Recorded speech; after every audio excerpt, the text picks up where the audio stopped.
কাল থেকে আমার ভিডিও আসেনি, মানে দুটো ভিডিওর পর 3 নম্বর ভিডিওটা আসেনি কন্টেন্ট থাকার পরেও। আর আজকে সকালেও কোনো ভিডিও আসেনি, মানে রাত্রিবেলা আমি কোনো ভিডিও করে রাখিনি। এবার তোমাদের প্রশ্ন উঠতে পারে কেন। প্রথম প্রশ্ন উত্তরটা দিয়ে দিই, সেটা হচ্ছে যে এত গরমে আমার ভিডিও করার মতো মাইন্ড সেট আপ তৈরি করতে পারছিলাম না, প্রথম। দ্বিতীয় কথা হচ্ছে আমি তো এটা জানতাম যে এইবার এই তরফ থেকে কিছু কল রেকর্ড ফাঁস হবে এবং সেখান থেকে কিছু কিছু জিনিস উদ্ধার হবে এবং সেটাতে তোমাদের ধিক্কার সব কিছু মনে হচ্ছে, বাট আমার কিছু মনে হচ্ছে না। কেন বলো তো? আমি এক্সপেক্ট করেইছিলাম যে এরা তো সবাই সমান, একজন কন্ট্রোভার্সি ক্রিয়েটার, একজন ব্লগার, তাদের মোটামুটি সমস্ত কিছু আমাদের সামনে চলে এসেছে। এইবার তিনখানা রয়েছে, তার মধ্যে ভিউয়ার্স, তারা যদি সেম মেন্টালিটি পজেস না করে তাহলে ওই গ্রুপের মধ্যে এতদিন থাকতে পারতো না তো। আর তারা অ্যাকচুয়ালি কে? তারা অ্যাকচুয়ালি ম্যান্ডেট টেনিয়া, দিদি বলুক আর যাই বলুক, ম্যান্ডেট টেনিয়া। তারা ঘুরে ঘুরে দেখে কোথায় ম্যান্ডিকে নিয়ে নোংরা কথা বলা হচ্ছে, কোথায় ভালো কথা বলা হচ্ছে। যদি কোনো পজিটিভ কথা বলা হয় তাহলে ঝাঁপিয়ে পড়ে সেই সব ক্রিয়েটারদের সঙ্গে যোগাযোগ করে, তাদের সঙ্গে ভিতরের তথ্য আদান প্রদান করে। আর সেই ক্রিয়েটাররা তখন বহাল তবিয়াতে ভাবে যে বিশাল কিছু ব্যাপার, হাইফাই, কারণ তারা নিজেরা নিজেদের শো অফ করে। তাদেরকে নিয়ে কিন্তু অন্য কেউ কিছু বলে না, কারণ তাদের সম্বন্ধে আমাদের কোনো ধারণা থাকার কথা নয়। বাট তারাই নিজেরাই নিজেদের সম্বন্ধে ফুলিয়ে ফাঁপিয়ে তাদের সামনে বলে। আর এই কন্ট্রোভার্সি ক্রিয়েটাররা তখন তোতা পাখি হয়ে গিয়ে তাদের সম্বন্ধে বলতে আসে, খুব ভালো, প্রচণ্ড ভালো, প্রচুর ক্ষমতা, প্রচুর পাওয়ার, প্রচুর শিক্ষিত, ভালো ফ্যামিলি থেকে বিলং করে। একটা সোনার কানের আর একটা সোনার নাকছবি দিলেই যদি কেউ ভালো ফ্যামিলি থেকে বিলং করে তাহলে আর কিছু বলার নেই। আর আমি যদি মনে করি যে আমি এখানে আমার পাওয়ার নিয়ে বলবো যে আমার বর এই, আমার ফ্যামিলি ওই, আমি এই জানি, আমি এই পারি, আমি সেই করি, তাহলে তোমরা সেটাই বিশ্বাস করবে। কিন্তু এখানে তারাই শো অফ করে যাদের রিয়েলিটি অ্যাকচুয়ালি বিগ জিরো। তারা সোশ্যালি তারা বিগ জিরো, তারাই এসে এইসব শো অফ করে। এটা তো বুঝতে হবে তোমাদেরকে। তো যাই হোক, চলো, welcome back to my channel. আশা করছি তোমরা সবাই খুব ভালো আছো আর আমিও খুব ভালো আছি। নতুন একটা ভিডিওর সাথে আমি রুনা লাইফস্টাইল থেকে। আমি প্রথম থেকে বলে এসেছি, কোনো ব্লগারের কাছে, কোনো কন্ট্রোভার্সি ক্রিয়েটারের কোনো মান সম্মান নেই। যাদের সঙ্গে ব্লগাররা বকলমে যোগাযোগ রাখে নিজেরা বা তাদের কোনো ভিউয়ার্সদের দ্বারা বা টেনিয়ার দ্বারা, তাহলে বুঝতে হবে সেই সব কন্ট্রোভার্সি ক্রিয়েটারদের তারা হাতের পুতুল বানিয়ে রাখার চেষ্টা করে এবং তাদেরকে দিয়ে যেগুলো বলানোর চেষ্টা সেগুলোই বলায়। ঠিক আছে? কন্ট্রোভার্সি ক্রিয়েটাররা ভাবে ব্লগাররা আমাদের তেল দিচ্ছে, ভ্যালু দিচ্ছে। কখনো না। কোনো ব্লগার কোনো কন্ট্রোভার্সি ক্রিয়েটারকে রেসপেক্ট নেই তাদের প্রতি, এবং সবথেকে বড় কথা, ভালো চোখে দেখে না। সবাই ভাবে যেসব ব্লগাররা আর কি কন্ট্রোভার্সি ক্রিয়েটারের সঙ্গে যোগাযোগ করে, সেসব কন্ট্রোভার্সি ক্রিয়েটাররা ভাবে ব্লগাররা আমাকে তোল্লাই দিচ্ছে বা আমাকে সত্যি সত্যি ভালোবাসা দিচ্ছে। অ্যাকচুয়ালি না, এরা জানে যে কারা পাপেটের মতো কাজ করতে পারে, কারা আমাদের হয়ে বড় বড় লেকচার ঝাড়বে। কারণ আমাদের তো নিজেদের সম্বন্ধে বড়াই করার জায়গাটা ওইভাবে নেই, কন্ট্রোভার্সি ক্রিয়েটারদেরকে দিয়েই করাতে হবে। এবং তারা তখন তাদেরকে হাতের পুতুলের মতো নাচানোর চেষ্টা করে। যদি নাচে তাহলে ওয়েল অ্যান্ড গুড, আর যখন নাচবে না তখনই কিন্তু তাদের সম্বন্ধে নোংরা কথা বলবে। তোমরা যদি প্যাটার্নটা লক্ষ্য করো, যে যাদের সম্বন্ধে বলেছে, যেসব ক্রিয়েটারদের সম্বন্ধে বলেছে, তাদের মধ্যে শুধুমাত্র বঙের বাদ দিয়ে সবার সঙ্গে কিন্তু এই গোল্ডির যোগাযোগ ছিল। নিশ্চয়ই জানো, হ্যাঁ, গোল্ডির কিন্তু এই সব ক্রিয়েটারদের সঙ্গে যোগাযোগ ছিল আর তাদেরকে নিয়েই কিন্তু এই সমালোচনাগুলো করেছে ভিতরে ভিতরে। বুঝতে পেরেছো? মানে এদের মুখ আর মুখোশ, এরা সামনে দেখায় তাদের সঙ্গে যে আন্টি, বোন, দিদি, তোমাদের উপকার করতে চাই, এই করতে চাই, আমি কমরেড, আমি হ্যানা ত্যানা। আর পিছনে কিন্তু অ্যাকচুয়ালি এরা খিল্লি করে, মজা নেয় আর এইসব কন্ট্রোভার্সি ক্রিয়েটারদেরকে নোংরা ভাষায় আক্রমণ করে। ঠিক আছে? তো এই জিনিসটাতে অবাক হওয়ার কিছু নেই। মানে আমি তো স্পেশালি কোনো অবাক হইনি। আমি প্রত্যেকটা কন্ট্রোভার্সি ক্রিয়েটারকে এই কথাই বলি যে ব্লগারদের হাতের পুতুল হয়েছো তো গেছো। ঠিক আছে? কিন্তু না, কিছু কন্ট্রোভার্সি ক্রিয়েটারের আবার ইচ্ছে যে আমি ভিতর থেকে তথ্য আনবো, যোগাযোগ রাখবো, ব্লগারদের সঙ্গে আমার যোগাযোগ আছে সেটা প্রমাণ করব। আজকে তাদেরই বেশি নোংরা মন্তব্যের শিকার হতে হচ্ছে, তাই না? আচ্ছা, এইবার একটা কথা কিন্তু আমি ওদের সঙ্গে সহমত, সেটা হচ্ছে যে ওরা বলেছে আমার বোনকে নিয়ে নেগেটিভ ভিডিও করবে, আবার আমারই বোনের ফটো থাম্বনেলে চিপকে। সেটা তো হতে পারে না, এটা তো বাস্তব। যতক্ষণ তুমি আমাকে নিয়ে পজিটিভ ভিডিও করছো তখন তুমি আমার ফটো চিপকাও, থাম্বনেলে দাও, ঠিক আছে, ঠিক আছে, কিন্তু যখনই তুমি আমাকে নিয়ে নেগেটিভ ভিডিও করবে অথচ থাম্বনেলে চিপকাবে, তখন তো লোক বলতে আসবে বাপু যে আমাকে নিয়ে নেগেটিভ কন্টেন্ট করবে, আমার এগেনস্টে বলবে, আবার আমার থাম্বনেল চিপকাবে। এটা আমরা খোকার বেলায়ও দেখেছি, এটা আমরা ম্যান্ডির বেলায়ও দেখেছি, সবার বেলায় দেখেছি। হ্যাঁ, অনেকে আগে বলতো ম্যান্ডি ভীষণ ভালো, এইসব নিয়ে কোনো ব্যাপার করে না, হ্যানা তেনা। তখন ম্যান্ডি চেয়েছিল যে শুধুমাত্র কন্ট্রোভার্সির মধ্যে শুধু আই অ্যাম দ্য বেস্ট এটা থাকবে, মানে আমাকে নিয়েই শুধু কন্ট্রোভার্সি হবে। তার জন্য প্রথম দিকে সবাইকে ছুট দিয়েছিল যে কেউ এসে ম্যান্ডির ছবি দিয়ে ভিডিও করতে পারো, কারণ ম্যান্ডি চেয়েছিল পুরো কন্ট্রোভার্সি বাজারটা দখল করতে, ঠিক আছে। আর এখন তো সেই ব্যাপারটা নেই, কারণ এখন তো এমনিই যা কেলেঙ্কারি চারিদিক থেকে আসছে তাতে এমনিই বাজার গরম আছে, তাহলে সে কেন চাইবে এইটা। আর যেসব ক্রিয়েটাররা এটা করে আমি তাদেরকে বলবো, মানে আপনাদের মানে কত সাহস, এটাকে দুঃসাহসী বলে, এটাকে দুঃসাহসী বলে, কারণ আপনি কাউকে নিয়ে নেগেটিভ কথা বলবেন অথচ তার থাম্বনেলটা চিপকাবেন, তাহলে তো তার মুখটা আপনি বেচছেন। আপনার যদি দম ধক সব থাকে তাহলে আপনি আপনার মুখের ছবি দিয়ে ভিডিও করুন না, অসুবিধা কী আছে? শুধুমাত্র বেশি ভিউজ পাওয়ার জন্য আপনি ব্লগারের ছবিটা চিপকে দেবেন আর তারপর তাকে নিয়ে নেগেটিভ ভিডিও করবেন আর সে আপনাকে পুজো করবে, এটা কি করে ভাবলেন? এক্সপেক্ট করলেন কি করে? আজকের যখন আপনারা দেখছেন যে 5 জনের একটা গ্রুপ, যেই গ্রুপের মধ্যে বোতলের মতো একটা নোংরা কন্ট্রোভার্সি ক্রিয়েটার রয়েছে, যার মানে পার্সোনাল লাইফের কথা বাদই দাও, প্রফেশনালিও সে নোংরা মন্তব্য ছাড়া, বাজে কথা ছাড়া বলতে পারে না, সেরকম একটা মেন্টালিটির মেয়ে এবং ব্লগার, যে কিনা ভাইয়ের মতো সম্পর্কটাকে একেবারে নক্কারজনক জায়গায় নিয়ে এসেছে, যে কিনা 10 বছরের ছোট ভাইয়ের সঙ্গে ভাই দিদি সম্পর্ক পাতিয়ে তার মধ্যে নোংরা কেলেঙ্কারি করে সেইটা আবার সোশ্যাল মিডিয়ায় ছড়িয়েছে এবং সেটা নিয়ে সেই লেভেলের নোংরামি করেছে, আর সেটা নিয়ে কন্ট্রোভার্সি ক্রিয়েটাররা বলেছে। তাহলে এদের দুজনেরই পার্সোনাল লাইফ, প্রফেশনাল লাইফে আমরা দেখেছি কেচ্চা কেলেঙ্কারিতে ভরা এবং নোংরামিতে ভরা। তাদের সঙ্গে যেসব ভিউয়ার্সরা থাকে তারা যদি এথিক্সের কথা বলে, তারা যদি তাদের আপব্রিঙ্গিংয়ের কথা বলে, তখন পুকুত করে হাসি পায় না? তখন মনে হয় না যে এগুলো যেগুলো বলছে সেগুলো সব শো অফ? কেউ যদি সত্যি ভালো ফ্যামিলি থেকে বিলং করে, কেউ যদি সত্যি তার আপব্রিঙ্গিং নিয়ে চিন্তিত থাকে, তাহলে সে যাই হোক এই ম্যান্ডির মতো ব্লগারের সঙ্গে বা এই বোতলের মতো কন্ট্রোভার্সি ক্রিয়েটারের সঙ্গে গ্রুপ বানিয়ে হিদ্ধতা করতে পারে না। এটা তো বুঝতে হবে আপনাদের যে সেম মেন্টালিটি না হলে তারা একত্রিত এতদিন থাকতেই পারে না। আর এটা তো হওয়ারই ছিল, কারণ এরা সবাই নিজেদের কেচ্চা কাহিনী নোংরামি সমস্ত গ্রুপের মধ্যে ঢেলে দিয়েছে। আবার সেই গ্রুপ যখন ভেঙে যাবে তখন সেই কেচ্চা কেলেঙ্কারি নোংরামি যে বেরোবে এবং সেইগুলোই যে কন্টেন্টের আকারে বাজারে বিক্রি হবে, এটাই খুব স্বাভাবিক ছিল আর সেটাই হয়েছে। তাতে আপনারা এত এম্বারাসড হচ্ছেন কেন আমি বুঝতে পারছি না। ছি দিচ্ছেন, ধিক্কার দিচ্ছেন, এরম জানা ছিল না। আরে ওদের থেকে আপনাদের এক্সপেকটেশন কী ছিল?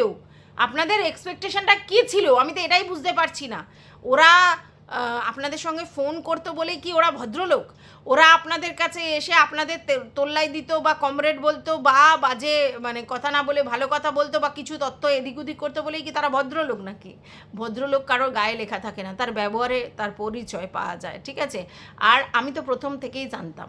আচ্ছা, বাই দ্য ওয়ে, আপনাদের এটা মনে হচ্ছে না যে কিছু কিছু কন্ট্রোভার্সি ক্রিয়েটারের নাম কেন ওঠেনি? এই জন্যই তাদের সঙ্গে ওরা যোগাযোগ করতে পারেনি বা করতে চায়নি, কারণ তারা চুনোপুটি ক্রিয়েটার প্রথম। দ্বিতীয় কথা, মনে করেছে যে এদেরকে দিয়ে হবে না, আসল কাজটা হবে না, তাই তাদের সঙ্গে যোগাযোগ করেনি। আর এদের সঙ্গে যোগাযোগ করেছে, আর যোগাযোগ করে অ্যাকচুয়ালি গ্রুপের মধ্যে তাদের নিয়েই নোংরামি করেছে, ঠিক আছে? তো এরা আবার আপব্রিঙ্গিং, ফ্যামিলি, মা বাবার কথা বলে। আরে ভাই, সব কটা নোংরা নর্দমার আস্তাকুর থেকে জন্মেছে এরা। সত্যি কথা, এদের মা বাপের মানে জন্য আমার কষ্ট হচ্ছে, কারণ এদের জন্য এদের মা বাপকে নোংরা কথা শুনতে হচ্ছে বা তাদের আপব্রিঙ্গিং নিয়ে শুনতে হচ্ছে। শোনো, কেউ যদি বিদেশে থাকে আর একটা চাকরি করে তার মানেই সে ভীষণ ভদ্র, একদমই নয়, একদম ভেবো না। আর এরা হচ্ছে মুখোশের আড়ালে, কারণ এরা এই ভদ্রতাটা শো করছে সামনে, আসলে এদের মেন্টালিটি সেম, ঠিক আছে? নাহলে কখনোই হতে পারে না। আর এগুলো যে বোতল আজকে না হয় কালকে বের করবে, এটা তো জানাই ছিল, কারণ একতরফা বোতল বলে গেছে আর ওরা শুনে গেছে, হু হু করে গেছে, এটা তো হতে পারে না। তাহলে একতরফা ওরাও বলেছে, এরাও, মানে দুতরফা এরাও বলেছে, ওরাও বলেছে। তো ওদের কাছে এদেরগুলো রয়েছে আর এর কাছে ওদেরগুলো রয়েছে। আর এগুলো যে মার্কেটে এসে খোরাক হবে, এটাই তো স্বাভাবিক, এটা কি অস্বাভাবিক কিছু ছিল? কারণ বোতল কেন কতদিন সহ্য করবে? এইবার বোতল কেন বলেছে এতদিন পর? অনেকে বলছে ওর মধ্যে অনেক কারচুপি আছে, এই আছে সেই আছে। আমি এসবগুলো মনে করি না কোনো কারচুপি আছে। আমি যেটা মনে করি, বোতল এতদিন পর বলার পিছনে একটাই রিজন, আগে ওদেরকে বেড়ে খেলতে দিয়েছে এবং সবাইকে সমস্ত কিছু প্রোভাইড করতে দিয়েছে। এরপরে বোতল মুখ খুলেছে এই কারণে, কারণ জানে বোতল যে এইবার যদি অন্য কিছু কেস কামারি, থানা পুলিশ হ্যানা ত্যানা করার ব্যাপার হয়, তাহলে ওর কাছে একটা প্রমাণ থাকবে যে দেখো আমার গ্রুপের কথাবার্তাগুলো এদিক ওদিক ছড়ানো হয়েছে, আর তার জন্য বাধ্য হয়ে আমিও মুখটা খুলেছি। এবং ও কিন্তু এটাও বলেছে যে এই ভিডিওটা 24 ঘন্টা পর থাকবে কি না জানি না, তার মানে ভিডিওটা প্রাইভেট করে দেবে। কারণ এরকম কল রেকর্ড, তথ্য ফাঁস, এগুলো তো আমাদের আইনের চোখে অপরাধ, ক্রাইম যাকে বলে, ঠিক আছে? তো ক্রাইম দু তরফ থেকেই হয়েছে, তাহলে কে কার গলায় ঘন্টাটা বাঁধবে? ক্রাইম দু তরফ থেকে হয়েছে। এরা প্রোভাইড করেছে, নিজেরা না করে, কারণ ওদের চ্যানেলে সেই লেভেলের ভ্যালু নেই, সেটা ওরা নিজেরাই স্বীকার করেছে। যার জন্যই না নূপুর ওয়ান হচ্ছে স্যান্ডির চ্যানেল থেকে এসে বড় বড় লেকচার দিয়েছে, কারণ ও জানে ওর চ্যানেল দেখবার মতো মুরত কারণ নেই। এবার আমার কথা হচ্ছে, এই ভিউয়ার্সদের এত ফুটেজ দেওয়া হচ্ছে কেন? এই ভিউয়ার্সরা তো চেয়েছিল ওদের ফুটেজ, হ্যাঁ নোংরা দিক দিয়ে, কিন্তু চেয়েছিল তো ফুটেজ, তো এদেরকে দেওয়া হচ্ছে কেন?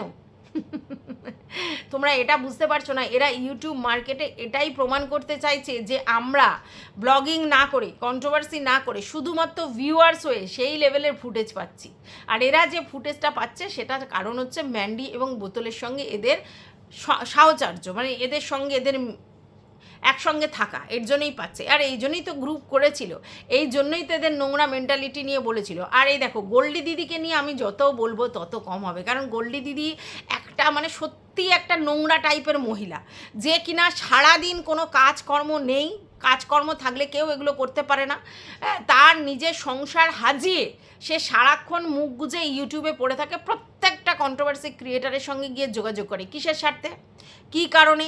বোন দেখিয়ে নাটক করে 14 বার এদিক ওদিক করে, কেন, কিসের জন্য? আমি তোমাদেরকে বলেছিলাম ওর বোন এবং ওর বোনের বর মানে স্যান্ডি ম্যান্ডি একে প্রচুর তোল্লাই দেয়, তার কারণ হচ্ছে এর থেকে ফিনান্সিয়াল হেল্প পায় যখন প্রয়োজন হয় তখন, আর তাছাড়া ব্রেন পায়, ব্রেন দেয়, ওরা তো ডাল ব্রেন, তো ব্রেন পায়, ঠিক আছে? আর এ হচ্ছে অ্যাকচুয়ালি ব্রেন হ্যাকার।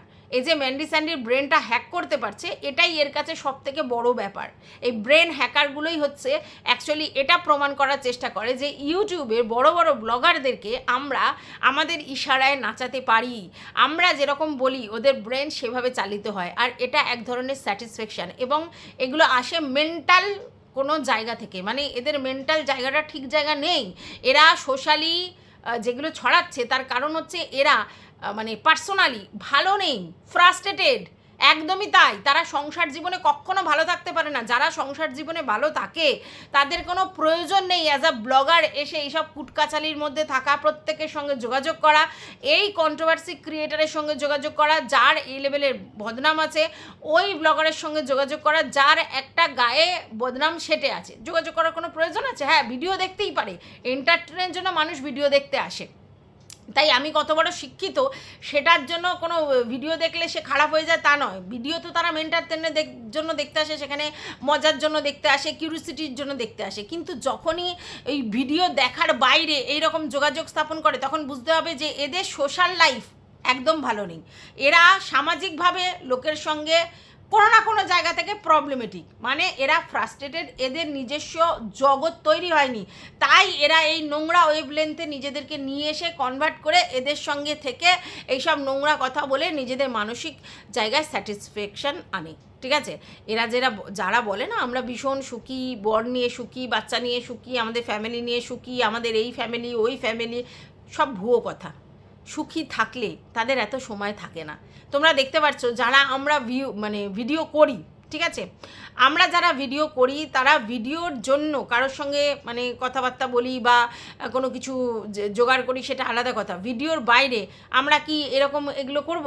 নিশ্চয়ই না, কারণ সময় নেই, ভিডিও করারই সময় নেই, দেখে যে ভিডিও করব সেই সময় নেই, কারণ সংসার জীবনে ব্যস্ত। আর এরা সংসার জীবনে ব্যস্ত না। ভালো করে গিয়ে যদি বাড়িতে খবর নেওয়া যায় তাহলে তারা ঠিকমতো রান্নাবান্না করে বাচ্চাদেরকে সামনে দিচ্ছে কিনা, মা বাবার সামনে দিচ্ছে কিনা, বরের সামনে দিচ্ছে কিনা, সেইটা সন্দেহ আছে, ঠিক আছে? তো এদের হচ্ছে সারাদিন কাজ, এগুলোই আসলে এরা অ্যাডিক্টেড, প্রত্যেকজন সব ধরনের নেশায় অ্যাডিক্টেড, ঠিক আছে, এরা নেশারই বলতে পারো। এবং ইউটিউবে কন্ট্রোভার্সির জন্য এসে এরকম ছ্যাঁচড়ামি নোংরামি করাটাও এদের নেশার মধ্যেই পড়ে, আর তার জন্য এগুলো করতে আসে। তো যাই হোক, আমার কখনোই মনে হয়নি যে এটা কোনো কিছু নতুনত্ব পেয়েছি বা আলাদা করে ধিক্কার জানানোর কিছু, কারণ আমি জানতামই এরা এরকমই। হ্যাঁ, কারণ এই সবথেকে বড় কথা, এরা ম্যান্ডির সাউচার্জে থাকতে চায়, ম্যান্ডির পাশে দেখতে চায়, ম্যান্ডিকে নিয়ে বড়াই করতে চায়, আমার বোন বোন করে হুদাতে চায়। তার মানে বুঝতে পারছো না তোমরা যে এরা কীরকম, এরা ম্যান্ডির সাউচার্য চাচ্ছে কেন? আচ্ছা, এখানে 4 জনের কথা বলা হচ্ছে, একজনকে একটু অফ করে দেওয়া হচ্ছে, সেটা হচ্ছে নূপুর 2, যার কথা সেরকম হচ্ছে না, কারণ নূপুর 2 হচ্ছে তোমার সেইভাবে নেই। দেখো, নূপুর 2 এদের মতো এতটা নয়, কারণ নূপুর 2 হচ্ছে নতুন ঢুকেছিল এবং সে একজন ভিউয়ার্স থেকে ম্যান্ডির কাছে পৌঁছানোর জন্য জিনিসপত্র কেনাকাটা হেনা তেনা করেছে, আর তার জন্য হচ্ছে সেই লেভেলের কাছাকাছি যাওয়ার চেষ্টা করেছে, এবং তার জন্যই চারিদিক থেকে স্ক্রিন রেকর্ড, এটা রেকর্ড সেটা রেকর্ড করেছে। আচ্ছা, কারোর যদি একটা সন্তান নিয়ে বর নিয়ে ভালো থাকে, তার খেয়ে দিয়ে কাজ নেই, লোকের জন্য স্ক্রিন রেকর্ড হেনাতেনা করবে? ম্যান্ডির সাহচর্য পাওয়ার জন্য এগুলো করেছে, এবং ওরা টোটালি নূপুর 2কে ইউজ করেছে। এদের তুলনায় নূপুর 2 একটু কম, এদের তুলনায় এতটা অসভ্য নয়, কিন্তু অবশ্যই ম্যান্ডির কাছে যেতে চেয়েছে। ম্যান্ডির এত কিছু জানার পরেও তাকে আমি অন্তত ভদ্র মহিলা বলতে পারবো না, তাকে অন্তত এদের গ্রুপের বাইরে রাখতে পারবো না যে না এ খুব ভালো। না, ভালো এখানে কেউ নেই, তুলনামূলক খারাপ কম। এই যে নূপুর 2, সে হচ্ছে তুলনামূলক খারাপ কম, এটা প্রমাণিত। ঠিক আছে, সব থেকে মাস্টার মাইন্ড অবশ্যই গোল্ডি দিদি, তার কারণ সে একজন ব্রেন হ্যাকার এবং অসভ্যের চূড়ান্ত। ঠিক আছে, সেকেন্ড যে নূপুর 1, সে নিজেকে বিশাল বড়াই মনে করে, কেন না বিদেশে থাকে কি চাকরি করে, তার জন্য সে বিশাল বড়াই মনে করে। কিন্তু যদি সত্যি সেরকম কিছু হতো, তাহলে তাকে এসে এরকম করে বড়াই করে বলতে হতো না আমার বাবা এই, আমার মা এই, আমার ভাই ওই, আমার ভাইয়ের বউ এই, আমার বর এই, বলতে হতো না। কার কি তারপরে ধিক্কার জানাতে এটা ইচ্ছা করে যাদের ফ্যামিলি এত ভালো, মানে তার কথা অনুযায়ী তারা সবাই সব শিক্ষিত, ওয়েল এডুকেটেড, তার রুচি এত বিকৃত কেন? হ্যাঁ, তো এই জায়গাটাতে আর একে দেখলেই বোঝা যায় যে এর মধ্যে মানে চোখে মুখে শয়তানি যেটা বলে সেটা রয়েছে। ঠিক আছে, সামনে ওর কথাবার্তার টোন, ওই আস্তে করে কথা, এগুলোর পিছনেই সব কিছু লুকিয়ে আছে। ঠিক আছে, তো যাই হোক, এরা হচ্ছে অ্যাকচুয়ালি পুরো কন্ট্রোভার্সি জোনটাকে নোংরা করে রেখেছে, এবং সত্যি কথা বলতে রিয়েল যে কন্ট্রোভার্সি সেটা কিন্তু এই কদিনে হচ্ছে না।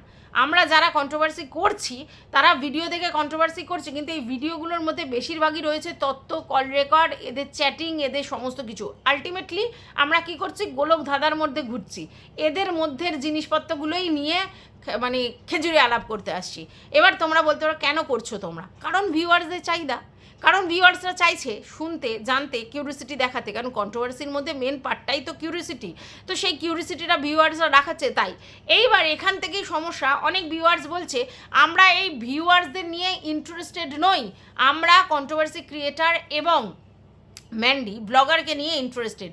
এবার ম্যান্ডি ব্লগারের পুরো চরিত্র আমাদের কাছে খোলা কিতাবের মতো হয়ে আছে, নতুন করে কিচ্ছু জানা নেই, সবটা আমরা জানি। ঠিক আছে, কোনো প্রাইভেসি আর নেই, তার চরিত্রের যতখানি ধাজিয়া ওড়ানো যায় সমস্ত উড়িয়েছে সবাই, এবং তার পুরো জিনিসটা ওভারঅল সমস্ত জিনিসটা, তার চরিত্র, তার পার্সোনাল সমস্ত কিছু ওপেন, খোলা বুক। তাই সেটা নিয়ে লোকের কিউরিসিটি কমে গেছে, কারণ 3 বছর ধরে শুনছে। তো এখন লোকের বেশি ফোকাসড কিসে? অবশ্যই বোতলের এবং বোতলের ভাগনার ইস্যুতে। কেন? কারণ হচ্ছে এটা নতুন, যে কিনা সবাইকে নিয়ে এত নোংরা কেচ্চা কেলেঙ্কারি করেছে, তার যদি কিছু জিনিস পাওয়া যায়, স্বাভাবিক লোকের কিউরিসিটি থাকবে, তাই ভিউয়ার্সরা এত কিউরিসিটি দেখাচ্ছে। এবার তোমরা বলতে পারো যে এখনও কি করে গলা উঁচিয়ে ও কথা বলছে, বলবেই তো, কারণ ওর কাছে এটা নোংরামি নয়, ওর কাছে ওটা ওর পার্সোনাল লাইফ, সেইখানে ভালো হতে পারে, নোংরা হতে পারে, যাই হোক সেটা তার ফ্যামিলির লোক বুঝবে, ওর বক্তব্য অনুযায়ী। সেটা তো সোশ্যাল মিডিয়ায় বেচেনি, তাহলে সেটা নিয়ে লোকের ইন্টারেস্ট দেখাবে কেন? এই তো বলদের মতো কথা বললি না, তুই যদি পার্সোনাল জিনিসটা পার্সোনাল রাখতিস কারোর কিচ্ছু বলার নেই, বাট তুই প্রতিনিয়ত ওই তোর ভিউয়ার্সদের কাছে এবং তোর এই বোনের কাছে গ্রুপের মধ্যে সমস্ত কিছু পার্সোনাল জিনিস ওপেন করেছিস, তাই লোকের কিউরিসিটি যখন সেগুলো বাইরে নিয়ে আসছে। তবে এটা আমি বলতে পারি, বোতলের বরের কোনো কিছু যায় আসে না, ওর ফ্যামিলির লোকের কাছে ব্যাপারটা নোন, যেটা আমি আগেও বলেছিলাম, তাই ওর কাছে এটা নিয়ে কোনো ব্যাপার নেই। এটা নিয়ে যদি ব্যাপার থাকতো, এটা নিয়ে যদি ওর লজ্জা থাকতো, তাহলে তো সে তারপরে আর মুখ দেখাতে আসতে পারতো না। বাট সে কিন্তু র্যান্ডমলি কন্ট্রোভার্সি করছে, কারণ কারণটা হচ্ছে তার কাছে টাকার উপরে কিচ্ছু নেই, ঠিক আছে? টাকাটাই ওদের কাছে মেন পার্ট। পার্সোনাল লাইফে কী আছে না আছে, সেগুলো কি বেরোচ্ছে না বেরোচ্ছে, সেগুলো নিয়ে মানে নাক লজ্জা ঘেন্না পিত্তি কিচ্ছু ওদের নেই, তাই সমস্ত বেরোচ্ছে, কোনো ব্যাপার নেই। যাই হোক, বড়াই করে নাকি বলছিল যে সেই দীঘাতে এটা প্রমাণ করতে, ওটা প্রমাণ করতে, সেটা প্রমাণ করতে, তো কিছু প্রমাণ এসে গেছে হাটের দ্বারা, এবং সেগুলো থেকে এটা বোঝা যাচ্ছে যে ওই দীঘাকাণ্ডের মধ্যেও ভাগ্নুকাণ্ড জড়িত ছিল। তো সেটা নিয়ে নেক্সট ভিডিও আসছে, তার আগে এই ভিডিওটা আমার করাটা দরকার ছিল, কারণ আমার অনেক ভিউয়ার্স ভাবছে আমি কেন হঠাৎ করে ভিডিও দেওয়া বন্ধ করে দিলাম। কোনো কারণ নেই। আমার সত্যি কথা বলতে সবাই আমাকে ভাবে যে আমি ভীষণ মানে কন্টেন্ট পিয়াসী, পয়সার জন্য সমস্ত কিছু করি। হ্যাঁ, পয়সা তো আমার মেন পার্ট, আমি কন্ট্রোভার্সি করতেই এসেছি পয়সার জন্য, কিন্তু কখনো কখনো না একটু ধীরে চলতে হয়। হ্যাঁ, কখনো কখনো কে কী বলছে, কে কী করছে দেখতে হয়, ঠিক আছে? তো এই কিছু মানে ক্রিয়েটার আছে নিজেদেরকে বিশাল কিছু মনে করে যে আমাদের সঙ্গে সবাই যোগাযোগ করে, এই করে সেই করে, হ্যানা করে ত্যানা করে। আসলে কি, আসলে তাদের সম্বন্ধে কী রেসপেক্ট রাখে বা কী ফিলিংস রাখে সেটা তো সবার সামনে চলেই এসেছে। তো যাই হোক, এই ভিডিওটা আর বড় করব না, এই ভিডিওটা এই পর্যন্ত। তোমাদের যদি কিছু বক্তব্য থাকে কমেন্ট বক্স তো খোলাই আছে।